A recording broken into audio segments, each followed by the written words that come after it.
The Moon is Waxing, Season 2, Sanctimony and a Stepsister's Secrets, Chapter 13.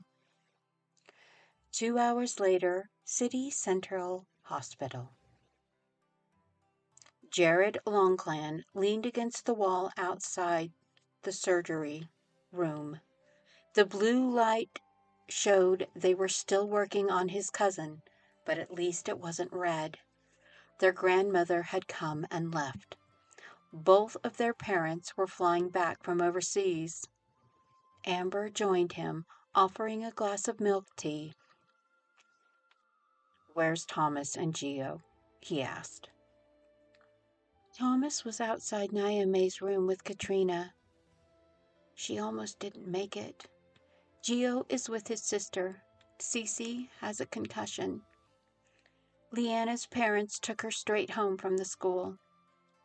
She looked at her bandaged hands, resisting the urge to rub the spots on her arms and legs where they were cold-burned by the dry ice chips mixed with regular ice and water in the cooler she was forced to kneel in. He grunted in acknowledgement, but after a few moments he asked, "Do you think all of it was true? That Biru was innocent? That I... Did she really fall in love with me?" Amber looked at him with large, sad eyes.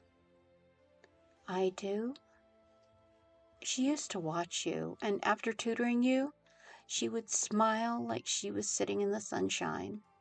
That's why it was so surprising to all of us when you told us what you wanted to do." Danica lied to me.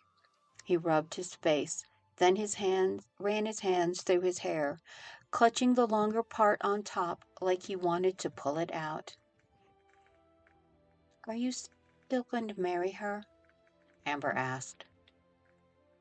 "It was just a business alliance marriage arranged by our grandfathers.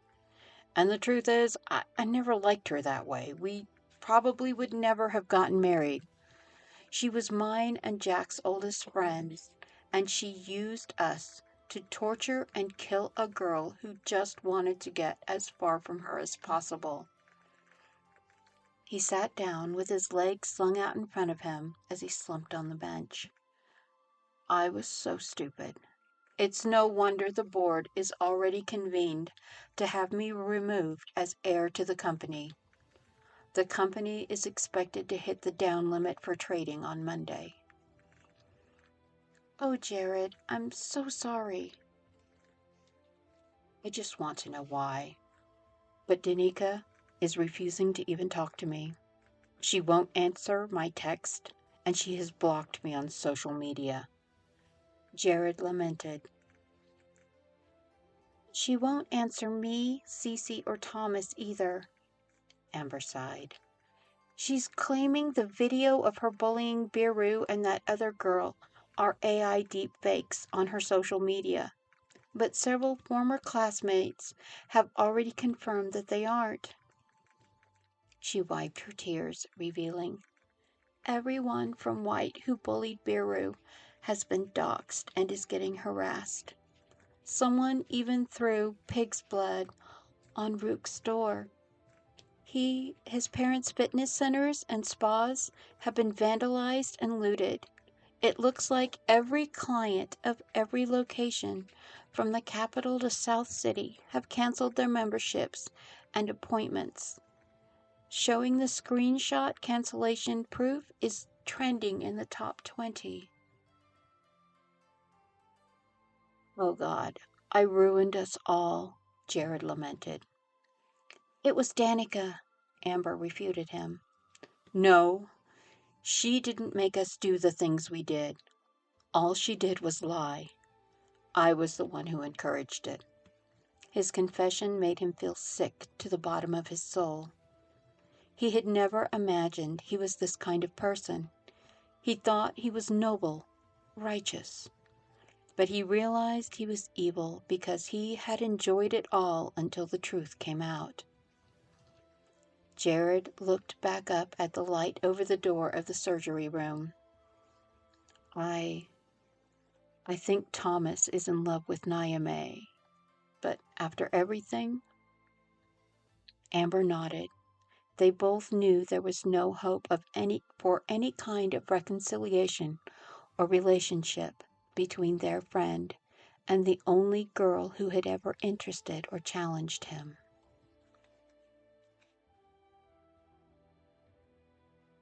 After watching them move Naya from the surgery room to a private room with police at the door, Thomas sat down in the hall waiting for her to wake.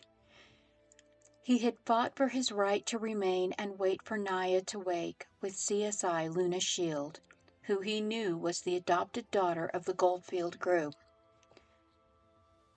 Regret gnawed at his heart because he should have known from Biru's sponsor that she had an excellent character. The Goldfields were known for their integrity, a trait that was expected of those they sponsored. If he had thought about it for even a moment, he would have realized Biru wasn't the kind of person Danica claimed. Katrina sat next to him holding his hand. They hadn't spoken for the last hour because the officer, who was obviously a friend of the CSI, had only glared at them. "You shouldn't be here!" Dr. Mrs. Xu scolded her daughter. "Mom, please. That crazy girl almost killed you!"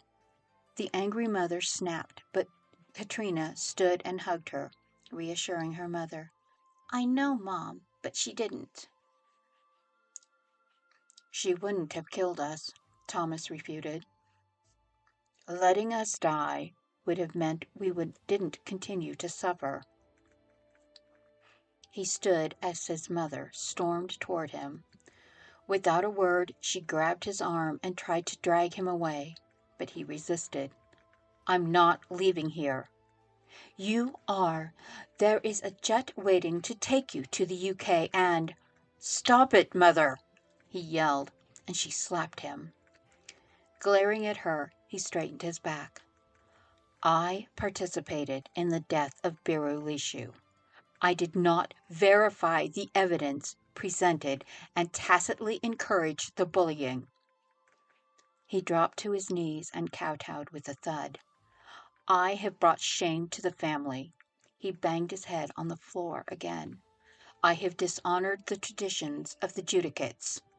He kowtowed harder the third time, splitting the skin on his forehead and leaving a red smear on the floor. "I deserve punishment under the law and must atone." "Thomas Dagu, Katrina Xu, you are requested to come to the police precinct," Detective Stonecastle announced as he approached them. In the elevator at the end of the hall, they saw two officers holding the arms of Jarrett and Geo, who were wearing handcuffs. Sharon stood beside her father with her head bowed. Amber stood behind Cece, who was sitting in a wheelchair. CSI Shield held the door with a hate-filled glare. She looked almost apoplectic. Thomas couldn't fault the woman for her anger. He deserved it. They all did. Mrs. Dr. Xu looked at them, then at the blood running down Thomas's face. "Let me bandage him first, then we'll go." "No," Mrs. Dagu protested. "My son did not touch that girl. He has nothing to do with this." "Mother, let me go," Thomas begged as he stood.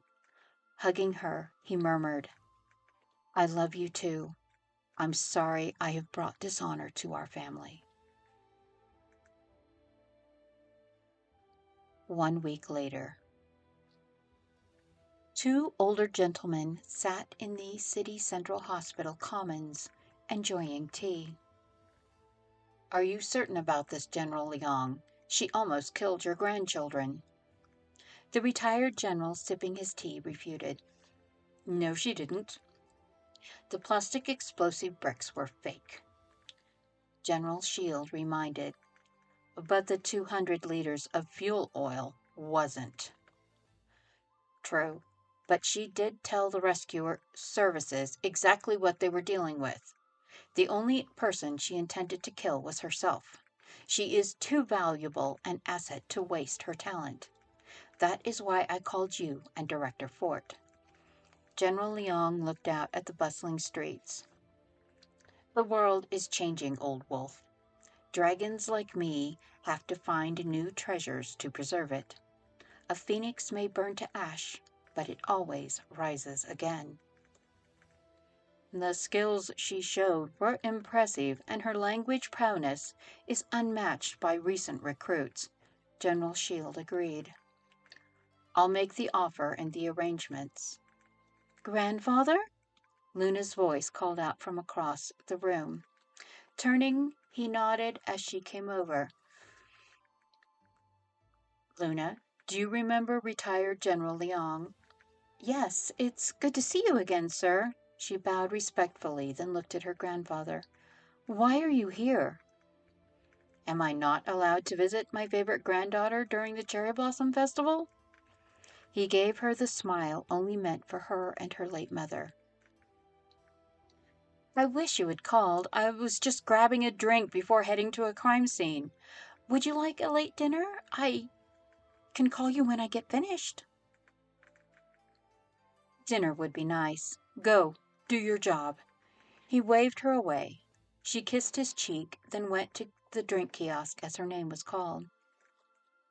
She will be safe in my city, retired General Leong assured him. Thank you, General. General Shield answered, then stood. I hope your grandson understands his fate cannot be to join the military special forces. He does. The old man nodded with a weary scowl, then watched his friend and old ally walk away. Going up in the elevator, General Shields showed his ID to the guard at the door of Naya-Mei Xuilan's room. He entered, closing the door behind him, and stood waiting while eyes as dark as ink appraised him. So you're General Leong's friend.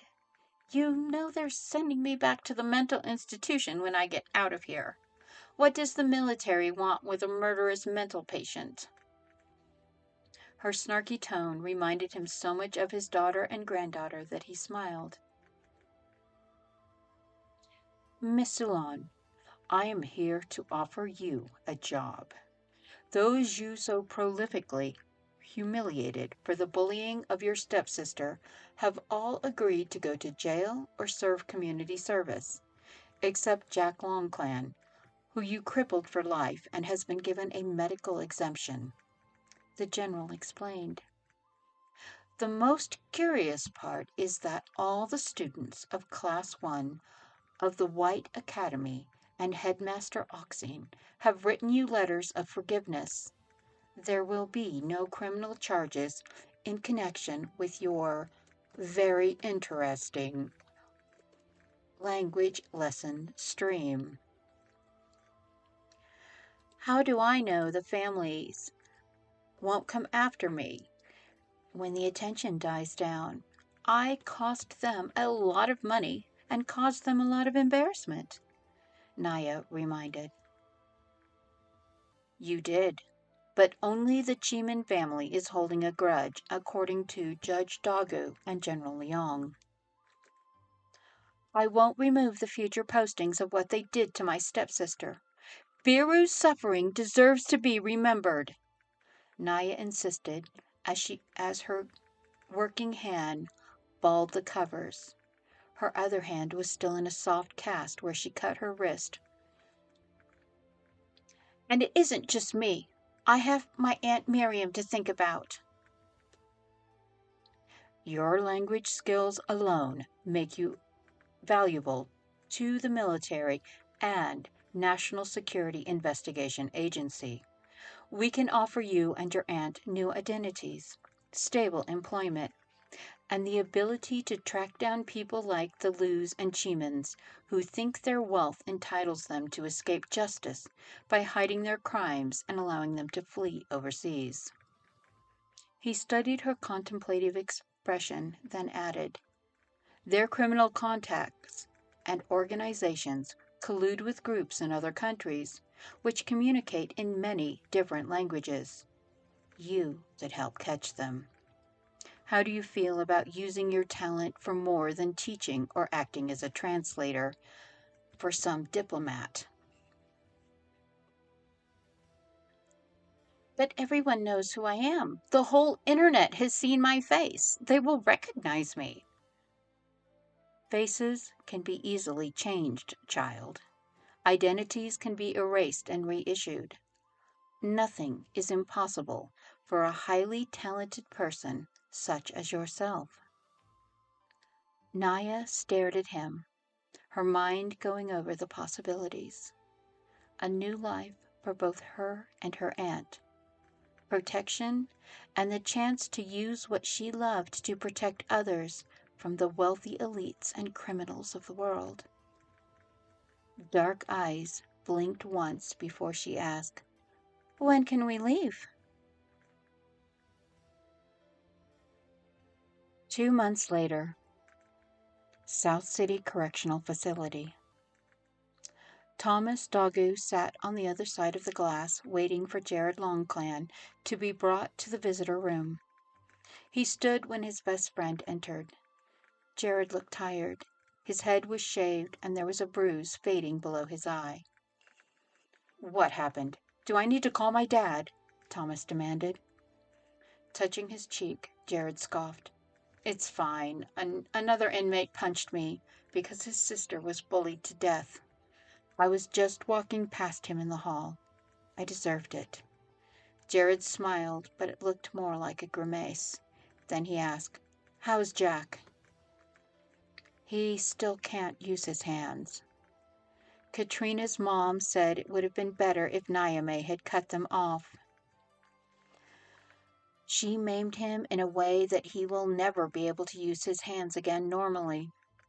Thomas's gaze clouded as he mentioned their former classmate. "Still haven't found her?" "Her and her aunt's identities have been canceled. There is no surveillance of Naya-Mei leaving the hospital or returning to their apartment. Their aunt left the police precinct one day and disappeared. They're just gone." Thomas pinched between his eyes, pushing his glasses down on his nose for a moment, then readjusted them. "Most of us have gotten rejection emails from the universities we applied to.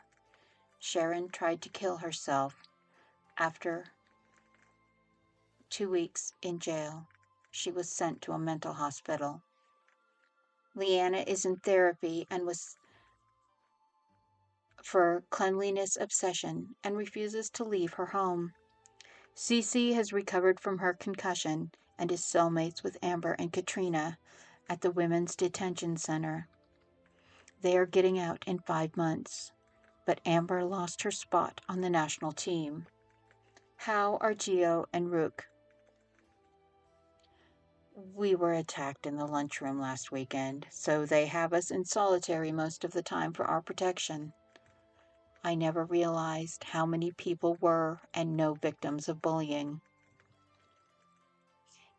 Jared shook his head as he clenched his fist. "I'm glad the rest of the team only had to spend 2 weeks inside." "Well, you and Rook taking most of the blame saved them from 2-year sentences." Thomas nodded, then revealed the thing he least wanted to before Jared could ask. Danica's family helped her disappear before she could be sent back. She went to a cosmetic surgery clinic in Austria, and no one knows what she looks like now. "She sent me a letter," Jared revealed.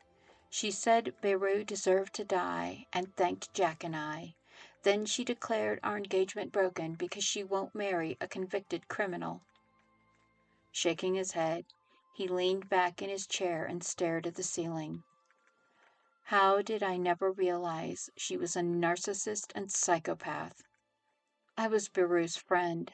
I should have realized that Danica was lying. I should have—" "We," We should have verified it, because Biru wasn't the kind of person who would harm another," Thomas interrupted. His eyes narrowed as he explained. "Danica will spend the rest of her life in jail if they catch her.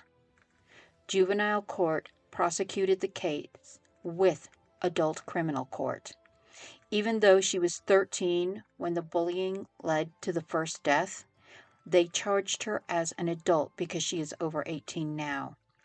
A panel of judges has convicted her of over 100 counts of intentional harm and 6 counts of harassment leading to death. They found 3 more girls and 2 boys besides Alice Mulani that she bullied to the point of suicide. My father and grandfather worked with the prosecutor to get the charges carried into regular court and had her tried in absentia. Her parents burned brown coal in their bedroom to avoid being charged with aiding and abetting a criminal when the courts refused to recognize a mental illness diagnosis." Thomas revealed, then added, "The Long Clan conglomerate joined the Goldfield Group in hosting legislation for tougher bullying penalties and set up a foundation in Biru's name for free anti-bullying resources and a tip line." "I know. Mother told me they were getting hundreds of calls every day." Jared wiped a tear. "She said you are there almost every afternoon. Thank you." Thomas shrugged. "I can only go to law school online in the UK, so my days are free, and I don't sleep much."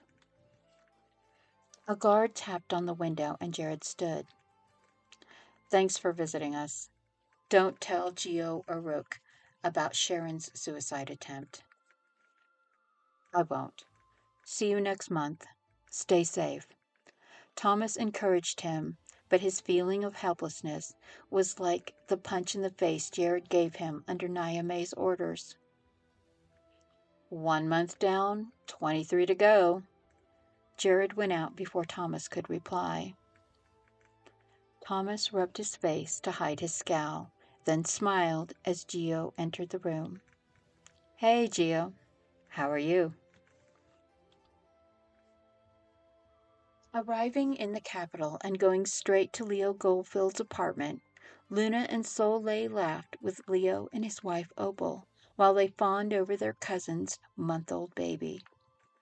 The next morning, while visiting her former boss at the National Security Investigation Agency, Luna heard a familiar voice as the elevator door closed. She turned and rushed up the stairs to the next floor to hit the elevator button. It opened to show a girl whose face she didn't know as a woman stepped out. Stepping in, Luna hit the button for the top level. After the door closed, Luna and the short blonde stared at each other, but Luna knew those dark as a starless night eyes. Naya's face was now 4 points different. They smiled at each other in recognition and hugged. "I am so glad you found a place, Naya," Luna admitted. "I was so afraid when you disappeared from the hospital. Are you happy working here?" Naya-Mei grinned. "It's the best. I'm learning Italian and Urdu. My name is Sifang now. It means colorful phoenix in Mandarin." "I'm glad for you." Luna felt proud for her. "Would you like to get boba later?" "That would be great. I'll message you." Naya held up her phone and they shared WeChat contacts. When the doors opened, Chief Fort was standing there. "Welcome back, Luna. I see you met our new linguistics protege, Kaifan Black. She will be an excellent national intelligence agent, maybe even better than you." "I'm sure she will be," Luna agreed. The 19-year-old orphan, with dark eyes curved into crescents, The 19-year-old orphan smiled with dark eyes curved into crescents in true happiness. It was the first time since Luna met her that she saw that expression, and Luna knew that Naya or Kaifeng had a bright future ahead. The end. The Moon is Waxing, Season 2, Sanctimony and his Stepsister's Secrets.